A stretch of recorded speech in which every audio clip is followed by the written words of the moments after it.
have your 1031 disallowed because you pulled all that cash out. That's why CPAs that know 1031 exchanges say you don't pull cash out of an investment property right before or right after you do an exchange, because it could be construed as a constructive receipt issue. They say you touch part of the money, we're going to act like you touched it all, and you don't have an exchange.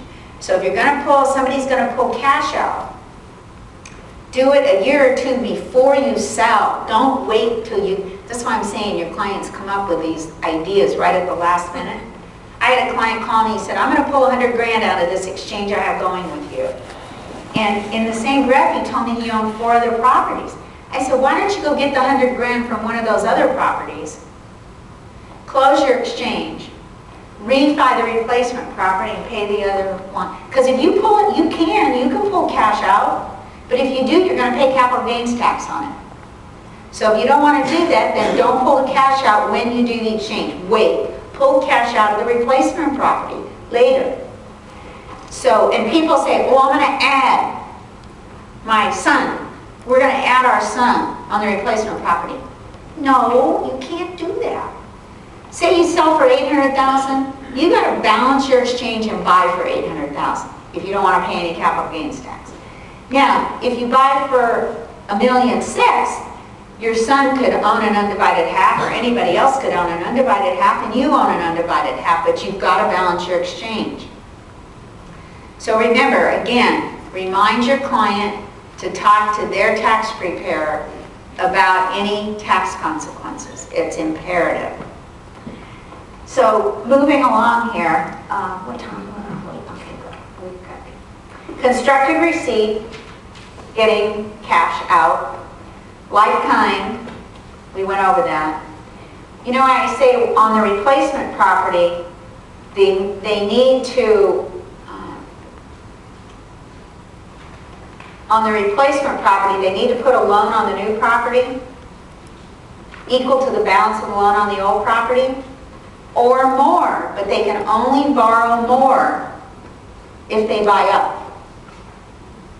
So let's say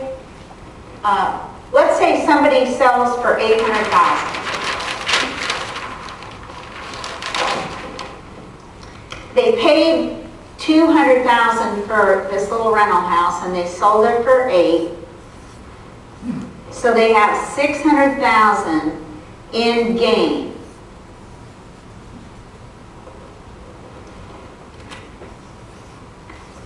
They're selling it for $8,000 and they owe $5,000. So their equity is $3,000. Believe it or not, some people think they pay capital gains tax on their equity. I had a comment made at one of my seminars. She says, well, I know, I was told that's why you go and refi and pull all the cash out of your property. And can you believe that? Everybody pays capital gains tax on their gain, not their equity. And equity and gain have absolutely nothing to do with each other. But if they buy the replacement property and they pay $1.2 million, or say $1 million for the replacement property, $200,000 more than they're selling for, they can do one of two things. They can increase their loan to $7,000, or they can add cash, $200,000 in cash. So those are the questions that you ask your client if you're finding their replacement property for them. In fact, if you have somebody call your office and they say, I'm a buyer and I'm doing a 1031 exchange, I heard that somebody did that and the response was, we don't do those. Can you imagine? People that are doing a 1031 exchange buy property they don't even want. So if somebody called your office and you're on the up desk and they say, I'm a buyer and I'm doing a 1031 exchange, you have no idea where they're from, they could be out of state, doesn't matter. You know, if they say that they own an investment property that they're selling, ask, has your sale closed? That way you'll find out the status. Maybe they haven't even put it on the market. Or it's going to close in 60 days or 90 days or 2 weeks. Let's pretend that they tell you it closed last week.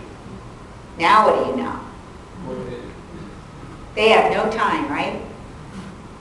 So you're going to ask them the same questions you ask any buyer. But if somebody tells you, my sale closed last week, you're going to ask, who is your accommodator or QI? And if they say, oh, I don't have one, I mean, escrow's holding the money for me. They don't have an exchange. Somebody was telling me that, an agent told me that happened to them. Buyer calls, says, I'm doing an exchange. And the agent said, well, who's holding your money? In fact, he said, nobody, I got it. Well, then you don't have an exchange.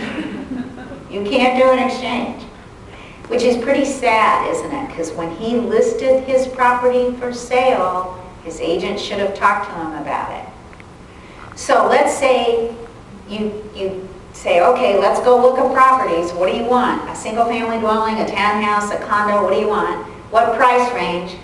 And they say $750. You've got to ask what the sale price was of what they sold. And they say $800. Then you're going to say, from what I know, and use this. This is what I say all the time. From what I know, if you buy down, you're going to pay some capital gains tax, so you need to talk to your CPA. And then they're going to say, forget that, I'll just buy something for $8. So you've helped them pay no capital gains tax, and you've helped yourself get a little bit bigger commission. So then you start showing me houses. Tomorrow's the 45th day, and we're not in a contract. But like I said earlier, you showed me 3 properties I like. I identified those 3. If we don't go back, enter a contract, and close, there's no exchange. So we give the client back their money, and they pay capital gains tax. And by the way, if somebody said, my sale's already closed, and my money is at U.S. National 1031 Exchange, you ask them to call us and get a statement, their statement, faxed to you, so you have proof as to how much cash we have to put down and pay closing costs. But I want to go to this. Do you think that some of your clients maybe think they pay capital gains tax on their equity? Is that possible? Okay, good. Because they're going to pay on the gain. And when they do an exchange, they're going to go to their CPA. The CPA is going to take their basis plus capital improvements, less depreciation. Here's your adjusted basis. You're going to owe 40 grand in capital gains tax. But they might say, however, you have offsetting capital losses or suspended losses or loss carry forwards for the same amount. You don't need to do an exchange. So again, that's why it's imperative that they talk to their CPA. Now, we had an exchange recently where they sold for 8, say, and they owed 9. So are you having very many short sales where the property is selling for less than's owed on the property? You having a few? Yes. Yes? Okay, well, some people would look at that and think they didn't have to do an exchange. But the fact that he treated that real estate like an ATM machine, and every time it went up in value, he borrowed more money, doesn't eliminate the fact that he's going to pay capital gains tax on $600,000. So he still has to do an exchange, and then you would qualify him just like you do your buyers to make sure they have the money. You make sure the seller has the money because he's going to have to make a deposit in escrow to close the deal. And this is what I always suggest. Anytime you go for a listing, whether it's a rental home, a primary residence, it doesn't matter. And Carissa, you can find out through title company or maybe the tax records, you tell me, the date somebody bought the property and what they paid for it, right? You find that out before you go to the listing. And verify that it's in their name. Because you know how many people have signed listing agreements and the property wasn't in their name? So if you don't know anything else, you know the date they bought it, what they paid for it, and that it's in their name. Because you're going to better be able to help your client knowing what their gain is. So you know what they paid for it, you know what you're going to list it for. If it's a primary residence, then you can go over the primary residence exclusion.